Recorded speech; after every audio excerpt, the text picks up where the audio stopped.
അതായത് ഈ പെൺകുട്ടി യഥാർത്ഥത്തിൽ ഒരു മെച്യൂരിറ്റി ഓഫ് മൈൻഡ് അതിനില്ല. 24 വയസ്സേ ഉള്ളൂ. ആ മെച്യൂരിറ്റി ഓഫ് മൈൻഡ് ഇല്ലാത്തത് കൊണ്ടാണ് യഥാർത്ഥത്തിൽ ഇവൻ്റെ ഇതിൽ പെട്ടുപോയിട്ട് ഇതിനെ അങ്ങ് കോർണർ ചെയ്തു എന്ന് പറഞ്ഞാൽ ഇതിന് രക്ഷപ്പെടാൻ ഒരു മാർഗ്ഗമില്ല രീതിയിലായി. ഇവൻ്റെ കയ്യിൽ ഇതിൻ്റെ പടമൊക്കെ ഇരിപ്പുണ്ട്, മൊത്തവും ഇതിൻ്റെ ഇതൊക്കെ ബിറ്റൊക്കെ ആയിട്ട് എടുത്തു വെച്ചിട്ടുണ്ട്.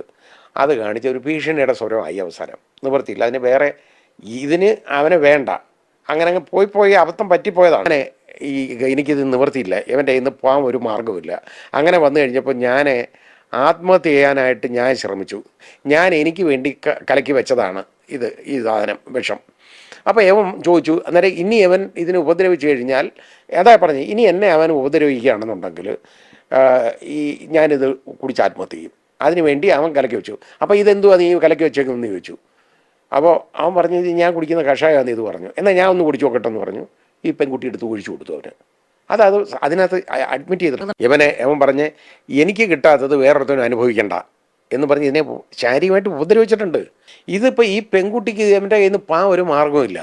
അങ്ങനെ വന്നു കഴിഞ്ഞപ്പോൾ ഒരു നിവൃത്തിയില്ലാതെ വന്ന്, നല്ല കാര്യമെന്ന് ഞാൻ പറയുന്നില്ല, അതിന് കൊലപാതകം നല്ല എന്നല്ല ഞാൻ പറയുന്നത്. പക്ഷേ വേറെ മാർഗ്ഗമില്ലാതെ വന്നതിന് he should not be too young or too old എന്നാണ് പ്രിൻസിപ്പിൾ. ഇത് 24 വയസ്സല്ല ഉള്ളൂ.